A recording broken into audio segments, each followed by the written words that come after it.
রাজগড়ের জঙ্গল আর এর ভেতরে ঘটে যাওয়া সমস্ত অঘটন আর গুনতি ছাড়া মৃত্যুর কারণে অনেক বেশি প্রসিদ্ধ ছিল।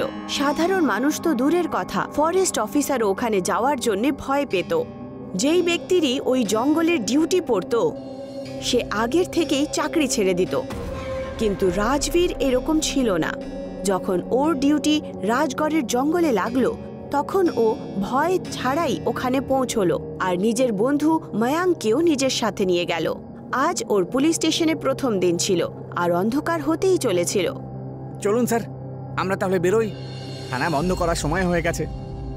এসব তুমি কি বলছো? এখানে থাকার জন্য ভালো মতো ঘর রয়েছে, তাহলে থানা বন্ধ করে কেন যাব বলো আমাকে। স্যার, এখানে রাত্রে থাকা মানে মৃত্যুকে বরণ করে নেওয়া। একজন বন জঙ্গলের রক্ষাকর্তা হয়ে এরকম কাপুরুষের মতো কথা বলতে তোমার লজ্জা করে না?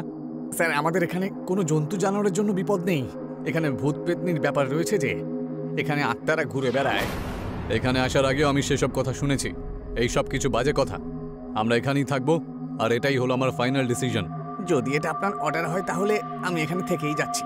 কিন্তু স্যার, আমি যদি কোনো রকম বিপদ বুঝতে পারি আমি কিন্তু তখনই এখান থেকে পালিয়ে যাব। তাতে যদি আপনি আমাকে চাকরি থেকে বের করে দেবেন।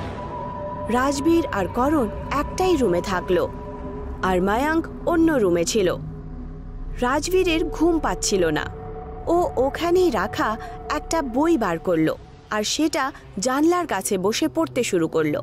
জানালা দিয়ে অনেক ধরনের আওয়াজ আসতে শুরু করলো। রাজবীর ওই আওয়াজে ধ্যান দিল না আর বই পড়তে শুরু করলো।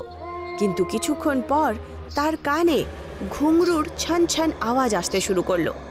এই যে কর্ণ, তুমি এই নুপুরের আওয়াজটা শুনতে পাচ্ছ? মনে হচ্ছে বাইরে কেউ আছে।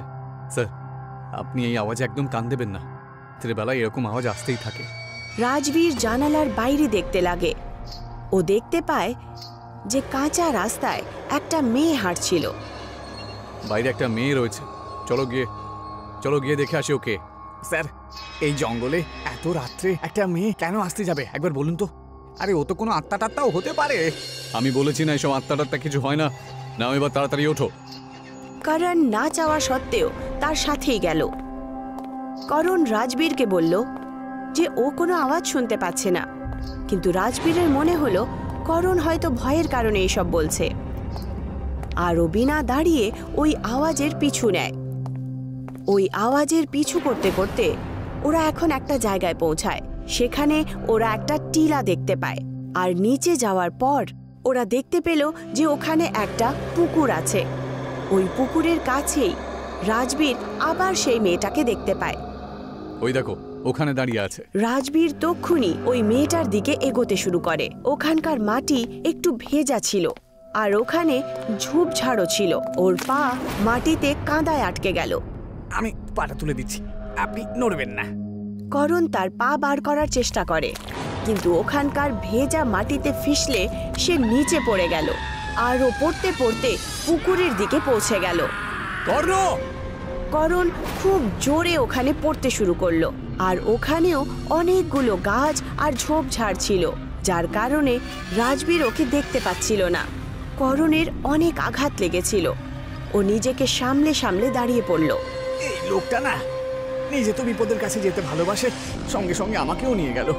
তক্ষুনি করণ নিজের ঠিক পেছনে কারোর হওয়ার আভাস হয়। ও দেখল যে হঠাৎ করে হাওয়া বইতে শুরু করে আর ঠান্ডা অনেক বেশি বেড়ে যায়। ও ভয়ের চোটে হঠাৎ পেছনে দেখল একটা মেয়ে নীল রঙের শাড়ি পরে ঠিক তার পেছনেই দাঁড়িয়েছিল। তার চেহারা ঘোমটা দিয়ে ঢাকা ছিল। কে তুমি?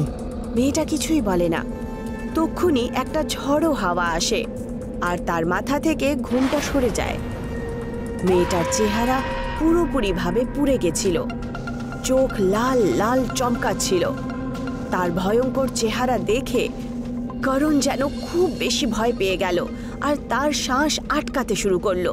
ও করণের চোখে নিজের নখ ঢুকিয়ে দেয় আর পর মুহূর্তেই সে করণকে আবার ধরে আর তার কাঁধে নিজের দাঁত গেড়ে দেয়।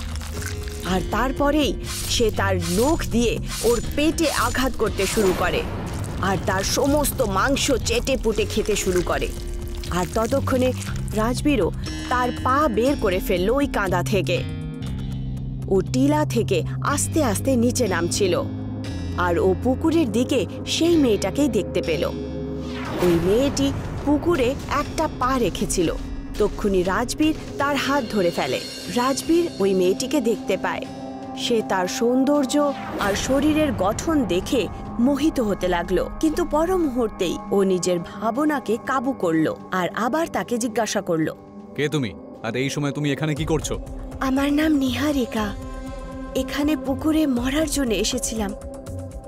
দেখো, আমি হলাম এই জঙ্গলের ফরেস্ট অফিসার। তুমি আমাকে বলো কি হয়েছে, আমি তোমাকে সাহায্য করব। আমি রাজগড়ে নিজের বোন সৃষ্টির সাথে থাকতাম। কয়েকদিন আগেই আমার বোন কোথাও হারিয়ে গেছে।